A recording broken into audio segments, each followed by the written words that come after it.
This channel is supported by TrueFire. TrueFire is an online library of lessons from some of my favourite players. There's thousands of lessons on there. You can use the promo code JNC40 to get 40% off of any of their courses.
I don't think it'd be controversial to say that in terms of guitar plugins, I think for me, and maybe for you, let me know if this doesn't match for you, there's kind of one name since 2018 that really has been the main thing that I hear people talk about again and again and again. And there are a few reasons for this.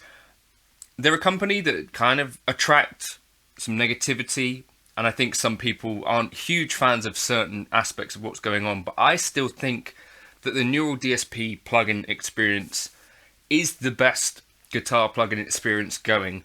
And I just wanted to do a video about this because I get some comments sometimes. Obviously, I'm all for kind of comparing bits and pieces and trying to do A/B comparisons, trying to match tones between plugins. And whilst there's something that I use all the time called Helix Native, which I can get pretty close tones to what you might get in the Neural DSP world, or even tones that I think suit me better. What I cannot do with Helix Native is get close to that experience of what it's actually like to use a Neural DSP plugin. So the first thing that you notice with the Neural DSP plugin is that generally they look pretty cool, right? And not just that they look cool or whatever, they also tend to look kind of futuristic. And they also kind of look like the pieces of gear that you might see in the real world. Or, you know, it might be idealized pieces of gear or hyper-realistic or whatever. The point being that instead of a list of menus and parameters and stuff like that, with the Neural DSP plugin stuff, what you end up getting is a world that is kind of similar to what we might have been using on the floor, in the studio, in our real lives, that sort of stuff. So it's kind of, I think, about as close as you can get to having something virtual that harkens back to the real thing. And they call this skeuomorphism. It's a thing.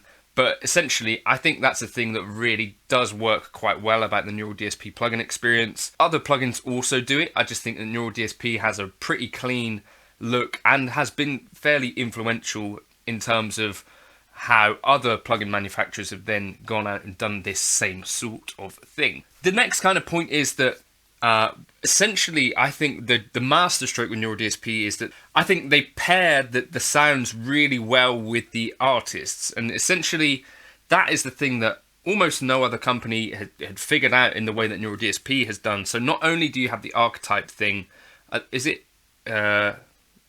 one other company that were doing it before, or maybe two. Mercurial did it, and Joey Sturgis, I think, did it. But Neural DSP doing it with like the highest profile artists kind of going, and you know, whether it's Corey, Wong, Pliny, John Petrucci, you know, Matteo Sasato, I think the idea of that's kind of the masterstroke, that people that have influence and people that have great tones, this idea of making it possible to get their tones in the plugin form, I think that is what has worked so well in terms of marketing. But not only that, but using people like Tom Quayle, Jack Gardner, Josh Della Victoria, etc., etc., to create presets on there. Rabia Massad, you know, players that we all connect with, also using these plugins. And I think that is why there's been so much hype around the Neural DSP stuff, because it's like actual players, actual guitarists that we really like to listen to are also using them and creating presets. So you can kind of, yeah, it just gives you that idea actually that you're not just kind of tinkering about in space and hopefully getting some tones somewhere close, you know, because there's Rabia's actual presets that he might have used, there's Nolly's actual presets that he might have used, etc. Like, it's really cool from that point of view. The other thing is that you have like a really stripped back toolkit, and you think about, so if you were to think about what is in Helix Native or in the Fractal world, essentially if you're taking that to every kind of session, you have a very, very vast kind of toolkit of stuff, right? How many amps are in there? Maybe 80, 90. How many drive pedals in there? Maybe 20, 30. And I think actually what the difference is with a Neural DSP plugin and other plugins as well, is that you actually have a way pared back experience. And instead of it being this massive toolkit, I think there is this idea, and there's some real value to the idea, that you get more from less. And that is obviously, you know, a point of view. But instead of turning up to a session, you go, right, I've got a blank slate here. I've got 10 different Fender amps to choose from. I've got 14 5150 style things. What am I going to use? Instead, you know, right, I'm looking for something Matteo Sasato-ish.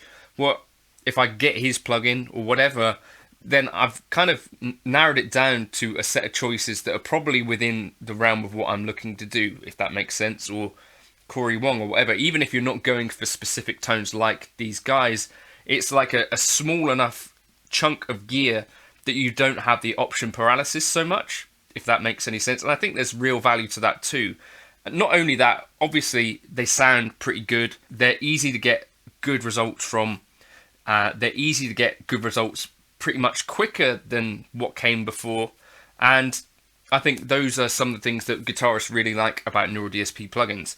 I'm going to jump in and show you some stuff on Pliny X now, but let me know in the comments if you're a fan, or if you're not, or if you've got other alternatives that you prefer to use.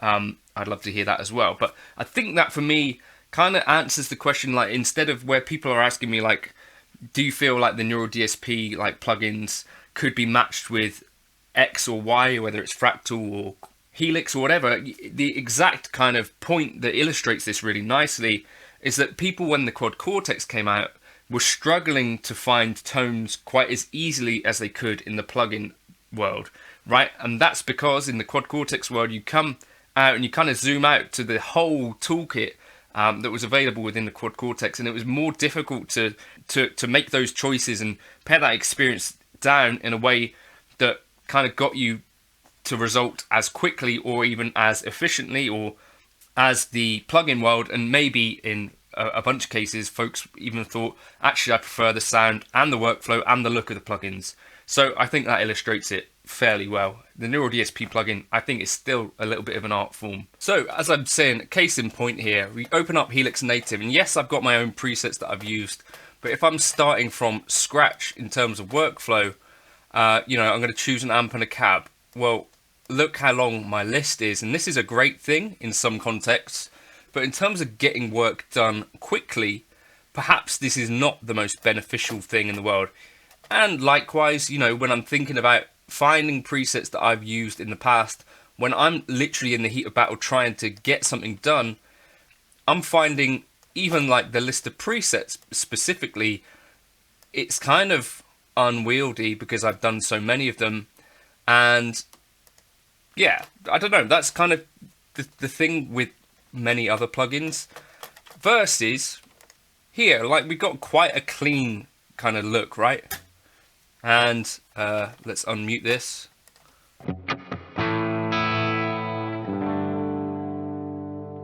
You know what these plugins look like and stuff.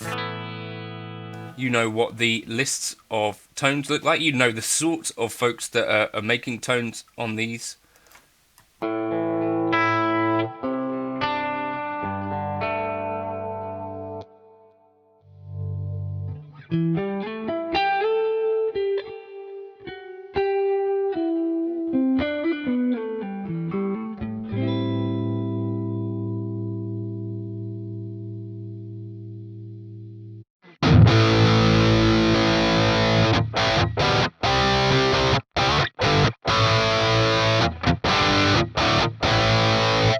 And it's not necessarily these things, I don't think they necessarily sound unlike anything else you might find.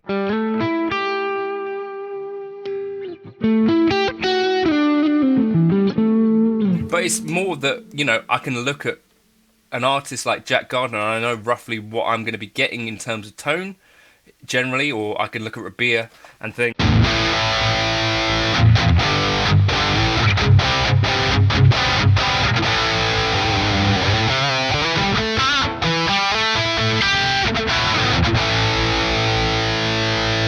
and then in terms of like actually making tweaks and stuff, I really like the workflow in terms of I know what each of these bits and pieces is going to do roughly, and yet it still looks familiar.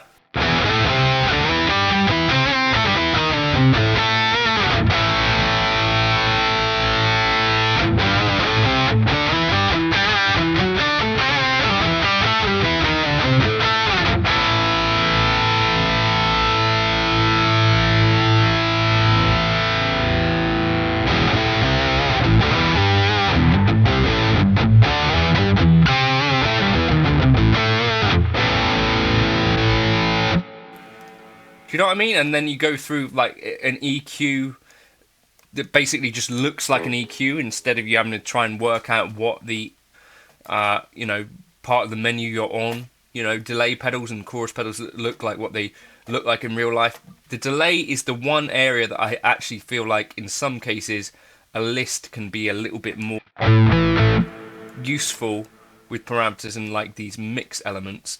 That's one area.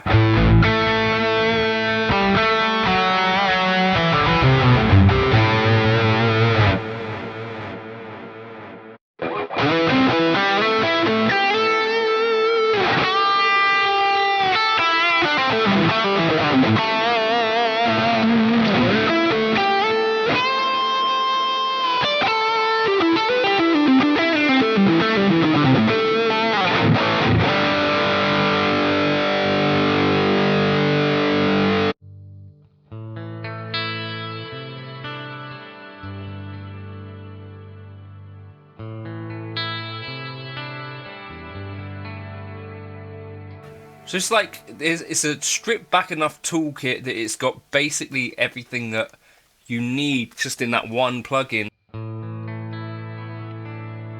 Generally, like that's pretty much the case with most of the archetypes. You can get from clean to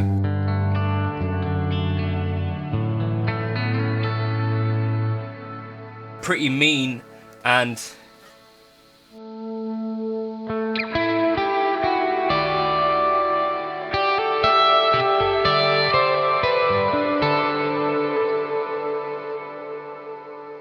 it's not so much like I'm just having one of those kind of menu experiences when I'm dialing in tones or creating it. Just I do really still appreciate what Neural DSP did in terms of bringing this as a format, which I think is, for me, I still think about the ideal format for a plugin experience, and I think does rival what you get on any hardware and beats it in terms of actually just workflow, getting an idea recorded, being tweakable, not giving you option overload, not giving you option paralysis.